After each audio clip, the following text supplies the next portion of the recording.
everyone, it's Mary. Welcome back to my channel, and can you guys believe July is over already and we are doing a July recap? I feel like this year is just flying by. It has been so busy, but I'm loving it. Also, I have a grease stain on my shirt from salad dressing. Pretend like you don't see it. And I apologize for the dark lighting again because I am again recording late at night. Such is life. Life is busy. We're gonna roll with it. You guys, I read a ton of books in July. As always, I have my notes on my phone. And let's see, I read a total of 18 books. I really wanted to hit 20 books this month, but I have a couple books I started, but didn't get finished in time to technically consider them July reads, so they're going to be part of my August list. But I did DNF too, so I mean, technically, if you counted my 2 DNFs, it would be 20, but I didn't finish the 2 DNFs, so only 18, but that's still good for me. And as I always do in my monthly wrap-ups, I always do a mid-month wrap-up, so I will just briefly run through that list and give you what I rated everything. But if you want to go see more details, then I will link a link to my mid-month wrap-up at the top so you can go back and get more details about these books.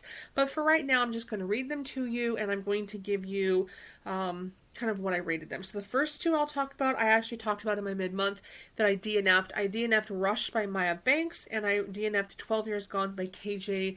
I think it's Callis or Kylie, I'm not really sure, but those are the 2 that I DNF'd.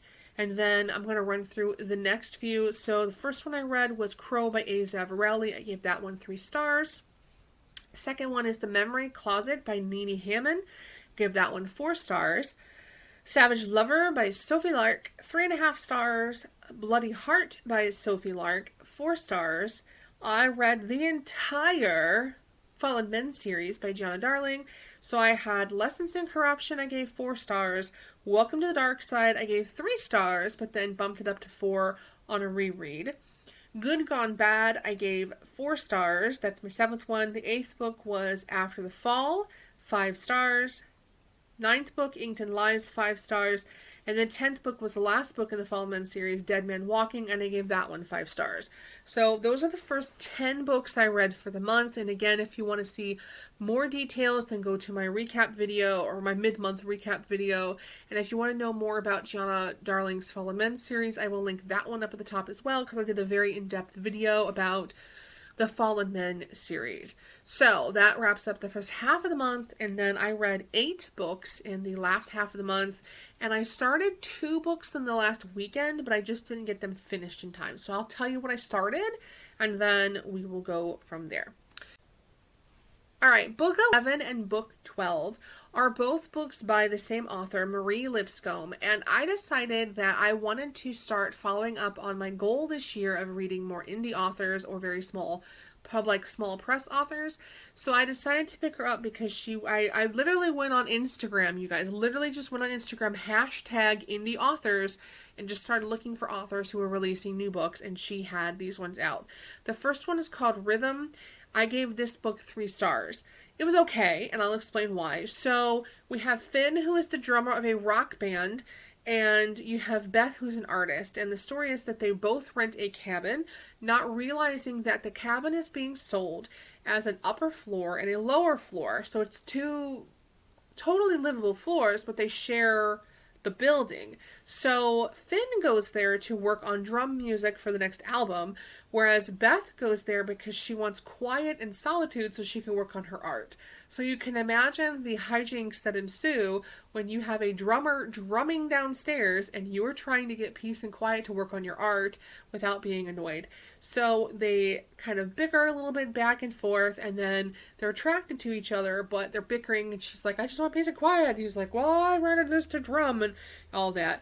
And then one day there is a rainstorm, and there is a flash flood that causes a mudslide, and it goes to the lower floor of the cabin. They can't get out, so she invites him to come up to the upper floor of the cabin to make sure that he's not having to sit down there in the water and the mud. And as we all know, they end up together, if you get my drift, because they both are attracted to each other, and the relationship kind of goes from there. Now, I gave this one 3 stars because I was super annoyed with a couple of things. I didn't want to give it a 2-star because I actually think this is a good story. And if it wasn't for them being tropes I don't like, I think if you don't mind these tropes, you'd probably love it. The first one is it's insta-love. So they go from like, you were bickering, but I think you're hot, to like, I'm madly in love with you in a few chapters. And I'm just like, well, that was quick. And I'm not a big fan of insta-love, but if you like insta-love, you'll probably love this one. And another thing I didn't like is how the problem of the story, or the conflict of the story, is that they just didn't have a conversation. So I'll kind of spoil this a little bit, but in the middle of the book, he overhears her having a conversation with someone, and he thinks the conversation is about him, and she says some things that he construes as being like, she's talking bad about him or like dissing him, but that's not the case. It's just a misunderstanding. And so I got really annoyed by the fact that like the whole argument between the couple was that you should have just been like, yeah, hey, who are you talking to, and what did you mean by that statement? Because it would have been like a 5-minute conversation, and they would have been right back to like being all lovey-dovey and insta-love. But I actually did like the book, and again, it's a quick read. It's not a very long book, and it was enjoyable. So I did really like it. It was spicy, and it was a really cute story. It just, it wasn't a 4 or 5 star. It was a good, solid 3-star read, so I really liked it. I ended up deciding to read this next book because it's a 2-book series so far, but I believe the author is going to have the other members of the band eventually. So... But the second one is called Strings, so rhythm and then strings. How cute is that? This one is to Jordan, and I'm probably going to say the name wrong. It's like, is it Etienne? Etienne. I don't speak French, and I'm not Canadian. So if you know how to say that name, well, let me know. So it starts off at the wedding of the couple from the first book. So in the first book, they are now getting married, and the bandmate is at the wedding, obviously, and Etienne, I'm going to call him E. E is at the wedding as another guest of the wedding, and they meet at the wedding. And basically, Jordan, who's the girl in the book, is feeling like a little bit hurt because she has feelings for the bandmate that's in love with someone else and getting married, and she thinks she has feelings for him, but I didn't care for this book for a couple of reasons. So... the plot was very predictable. I don't feel like it was the most in-depth book in the world. I feel like there were some things that I wanted her to go into more detail with the characters that were kind of skimmed over but not really like explored in depth. It was another very short book, and so I really think that like if she had lengthened the length of the book, if that makes sense, like made a longer book and explored certain plot points in more detail. Like, it briefly talks about them both coming from past relationships that hurt them, but they don't talk about what hurt them in those relationships. And you're like, what is it that hurt you? Like, what is making you this way? And it is not really talk about. So it's, again, not a bad book. And I'm impressed with this author's ability to come up with a really interesting storyline, because both of these books were interesting storylines. I think she just needs to like go more into depth with them. So I definitely want to keep an eye on her, because I'm willing to read other works by her, because I think she has a lot of potential. And I know she has a couple like short stories that are in like anthologies with other indie authors that she's released, but I definitely recommend checking her out because I think she has potential. And these are fun short reads. I just wish they were longer and had like more meat to them. More meat to them is, I guess, what I'm trying to say. Book number 13 was Repeat by Kylie Scott. I listened to this one on audiobook and I loved it. So this is Clementine and Ed. It's a second chance romance, and you have Clementine, or Clem in the book, who has amnesia after she was attacked one night coming home from work. She has no memory of past events. She only remembers things that happened after the accident. Her personality is very different. All the people in her life are telling her that. And she's trying to figure out about her past and what happened to her, who would have attacked her. She just wants to know, like, what happened to me. So she has these really unique tattoos on her body, and everyone is like, man, those have to be from this guy Ed. He's got this great tattoo parlor, and he's known for that stylistic tattoo. Like, nobody does a tattoo like Ed. You need to go talk to him. He can tell you what the meanings behind your tattoos are. She walks in the door of that tattoo parlor, and Ed is like, what are you doing here? I don't ever want to talk to you again. It turns out that he's her ex, and that it was her ex-boyfriend who put all the tattoos on her. So it kind of ensues from there. She's trying to learn about, like, why do I have the tattoos? How did we meet each other? What happened in our... Why do you hate me? Like, why do you hate me? You say I dumped you, but what did I do to you? And there's also this subplot of, like, who attacked her. And then she also gets attacked again. And they're trying to figure out who's trying to kill her. And then what does Ed have to do with this? But I really loved a couple things about this book. One is I have a couple of friends who have had traumatic brain injuries. And I know people in my life who've had traumatic brain injuries. I really think that the way that she is portrayed as being someone who has a post-traumatic brain injury and has amnesia is done very well. It's not done like she magically starts remembering things again. That's not what happens. In this book, you actually have to see her create a life based on who she is after this accident. And I loved that. I love it was realistic. The personality changes in her. I love how that was explained about how she's not the same person. And so when the two of them do reconnect and they have to start falling in love again, it really is falling in love all over again because she doesn't remember him and she has a different personality. So you see the two of them have to learn, do we even like each other now? And if we like each other, can this turn into loving each other? And I just loved it, and I loved the subplot and the mystery and who it is that ends up, so I'm doing the hands again, but who it is that ends up attacking her and causes all of this for her is not who you expect it to be. So it was really, really well done. I actually really liked the audiobook, so I recommend you check it out. Book number 14 was Regarding the Duke by Grace Callaway. I just randomly saw this one and decided to pick it up. It was free on one of my BookBub emails. I gave this one 5 stars. This one was really slow to start, but it was really good. You have Adam, who's the son of an opera singer, and the book starts off with him as a child, and his mother passes away and gives him this letter and this ring and tells him, I need you to go find your biological father. He would love you, blah, blah, blah, blah, blah. So he goes to England and tries to find his father, who's, I can't remember the details. I know his father is a member of the aristocracy and he has a title, is all I know. And he goes to find his father because his mother told him to. But in the process of trying to find his father denies him and in fact tries to kill him. He wants nothing to do with his illegitimate son and in fact wants to erase him from the planet so he doesn't have to deal with him. But luckily Adam survives. He gets away. He has a different name when he's a child. He changes his name and he works his way up from poverty to becoming, from what I understood, like a moneylender or banker type thing. So he has moved himself up the ranks. He's married a woman of well means, and he has been living for the last 8 years married to this woman and raising children with her, with this guise that he actually married her out of revenge. He did not marry her because he loves her. He married her because her father has connections to his biological father.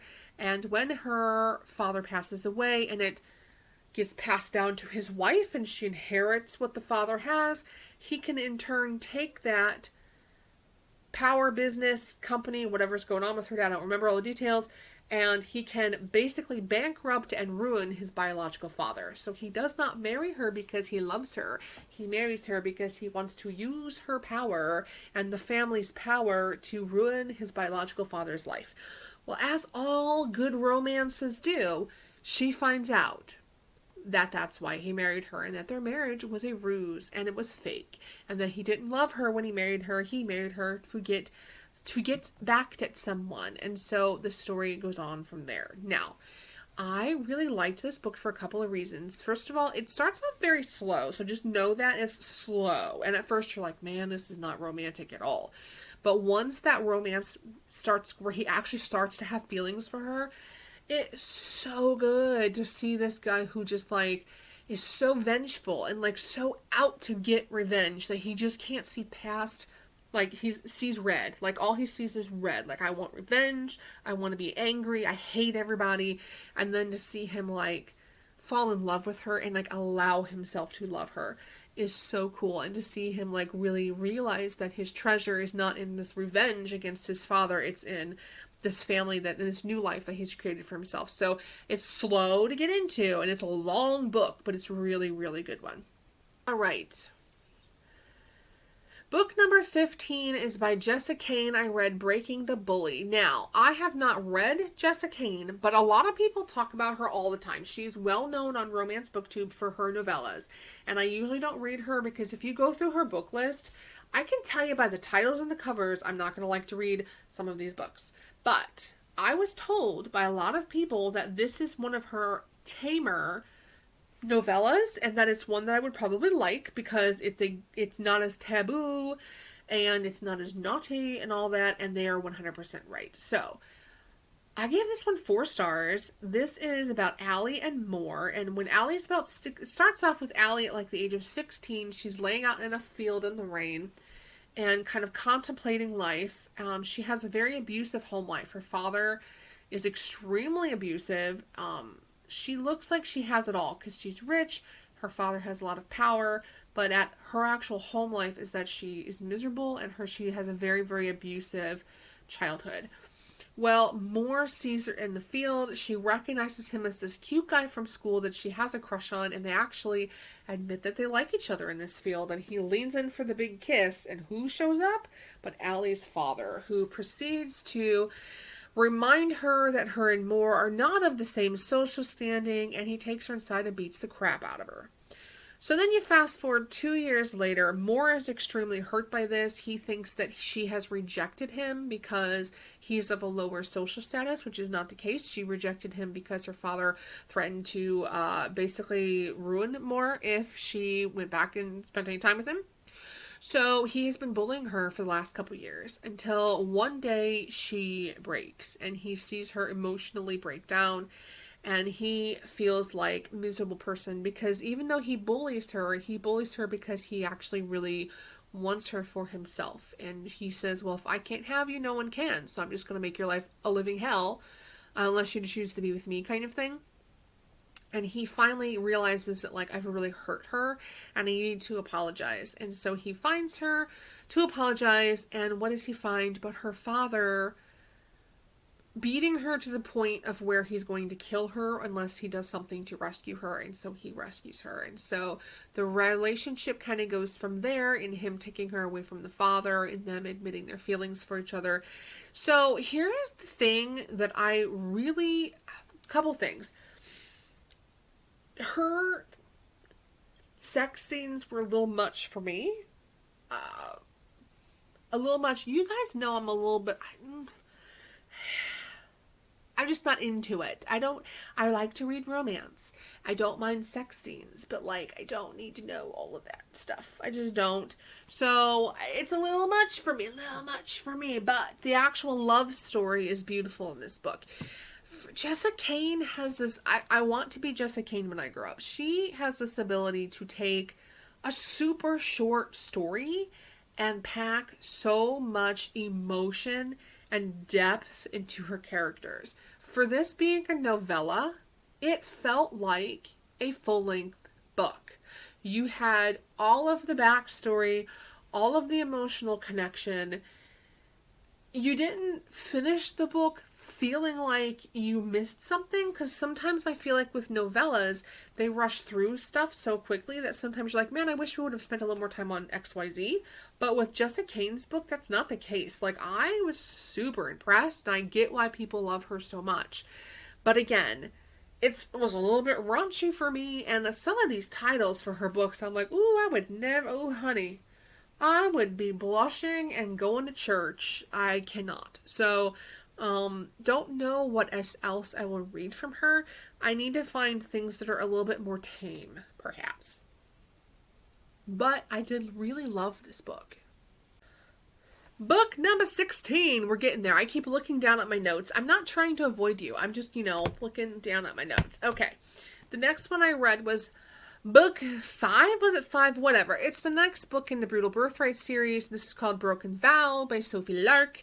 I gave this one 5 stars. This is the story of Riona and Raylan. I loved this book. This is probably up there with, like, my favorite of all time is still the second book, because Beauty and the Beast retelling, need we say more, but this one's a close second underneath that one, because, like, I loved this one. So you've got Riona, who is the lawyer for the Griffin, I think she's like a lawyer. She's a lawyer for the Griffin family? Something with law. That's all I know. I think she's a lawyer. Long story short, she is like this powerful, like, don't mess with me chick. I'm a lawyer, I'm gonna take care of myself, I don't need no man kind of lady. And she ends up getting attacked one day, and she's swimming in the pool. Someone breaks in and tries to drown her, and so her brother decides, I don't know if it's one of somebody ends up hiring Raylan to be her bodyguard, and I think it's Dante, so it's her. Is it Dante? I don't know. Somebody hires Raylan to be her bodyguard because they served in the military together. So I'm pretty sure it's Dante. But long story short, Raylan comes to be her bodyguard, and they are total opposites. So he's like a southern boy, grew up on a ranch, wears cowboy boots, and she is like Miss powerful lawyer chick with like the business suit and the heels, and don't give me no nonsense, I can take care of myself.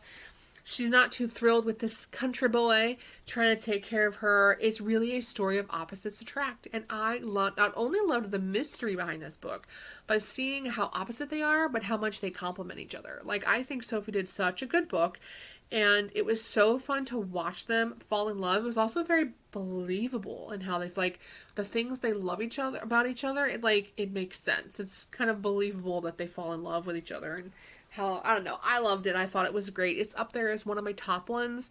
And I don't like cowboys, but I'd have married Raylan. I'd have go lived on his ranch with him in a heartbeat. I'd be like, honey, buy me a horse. I'm out. Book number 17 was the last one in the Brutal Birthright series. This one is called Heavy Crown. This one I gave 5 stars. This was the story of Sebastian and Yelena. And Yelena is the daughter of the Russian Bratva boss, and then Sebastian is he the youngest son of the Gallo family? I think he's the youngest son. And in this book, first of all, Sebastian, you kind of fall in love with him from the very first book. He's a young boy at the time. I call him a young boy. I don't know how old he was. He was a young guy.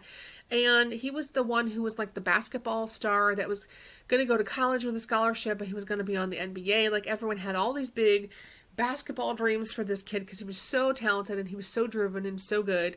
But in that very first book, in Ada and Callum's book, you see him get into that fight and they crush his knee. And so his dreams of the NBA go out of the way, blow out in smoke, and the poor guy doesn't get to go live his basketball dreams. So we've kind of watched him over the last few books try to find his way in life, and like, what does it look like when your one goal in life, which was for him to be this basketball star, is gone, and who am I after that? So I really enjoyed watching him sort of in this book come into his own and fall in love with Yelena. So the twist in this story is that Yelena is being used by her father in a ploy to take over Chicago. Basically, he wants to be in charge of Chicago. He's trying to take over the Gallows and the Griffins, and I can't remember the last name of the Polish guy, but the Polish guy from the Beauty and the Beast retelling is trying to basically take them all down because he wants to be in charge of Chicago, and so he uses Yelena as a way to have an in into these families and to have access to them. And without ruining too much of the stories, this book was like devastating at the end. So I kind of have mixed feelings because it's devastating but not. So how do I say this? So like it does not go where you think it's going to go. I'm going to be honest with you. This book totally, which is a good thing because it's a good thing. This shows what a good writer Sophie is, but it does not go where you think it's going to go. There are people who end up dying in this book that you don't expect to die. There are relationships broken in this book you don't expect to be broken. You see everything get sort of wrapped up like it's the end of the Brutal Birthright series. But I don't know Sophie well enough because I haven't really like read interviews with her or like saw videos where she's talked about this. So I'm totally guessing on this. So someone correct me if I'm wrong and point me in the right direction. But I feel like she must have ended this book knowing that she was going to write Kingmakers, because there are some things that are left open-ended in this series that so you end the series like, oh, I'm so glad that Sebastian and Yelena are, because I'm not spoiling, it's a romance novel, you know they end up together at the end, that's not a spoiler, but you end knowing that, like, you're happy that they wrapped up their life together, that all the people that you love in the series are with the people they love, kind of thing, but there are some other relationships and some other plots and storylines that are kind of, like, left hanging a little bit. And I just recently finished the very first book in the Kingmaker series, which I will obviously talk about in my August recap, because I read it in one day. That's how excited I read it in one day. But anyway, you can tell that in this series, I'm thinking, again, I gotta get through like 3 more books, but I'm assuming from what I'm reading in this first book that those things that are being left hanging at the end of this book will be wrapped up in the Kingmakers series. So, she had to have known she was writing this series when she finished this book, because you can tell either she knew or like she was like, hey, opportunity. I don't know, but you can kind of tell. So like I was both happy with the way the series was wrapped up and also kind of like, but what happened with that? And everyone I've talked to says that it gets wrapped up in The Spy, which is the last book of the Kingmakers series. So I gotta get through 3 more books, guys, but I read the first one. And it's super cute. Super cute. Okay. So yay. I finished the Brutal Birthright series. And again, I gave this last one 5 stars. Great job. Loved it. And the last book I read was another indie author. Again, I'm trying really hard to give these indie authors and up-and-coming authors some, like, reading time and trying to give them a chance. I was a little disappointed in this one. I gave it 3 stars. It's called Forevermore by Frankie Page. I know that I'm being so nice. I don't like to give new authors low ratings. I know that sounds really stupid because you're supposed to give honest reviews, but I don't want to discourage somebody, even though I'm sure Frankie Page will never see my video. For me, I don't want to ever discourage anybody who obviously has talent, but just needs to, because I'm a writer myself, and although I don't write often anymore, because I just, unfortunately, that's something I've let go to the wayside, and I shouldn't. But anyway, writing, like any other craft, is a skill that you get better at with time. I can guarantee you, for example, because I'm obsessed with Sophie Lark right now, I'm reading all her books. I can guarantee you that her first books were probably crappy, because they are for everybody. They just are. It's a skill. It's like learning to play the piano or or ballet dancing or whatever you're doing. You're gonna not be great, and then you get better and you get better and you get better and you get better and you get better. So I don't want to come out and be like your book sucked, because I don't think it did. I see potential there, and I don't want someone to be like, oh, everyone hated it, so I'm not going to write anymore.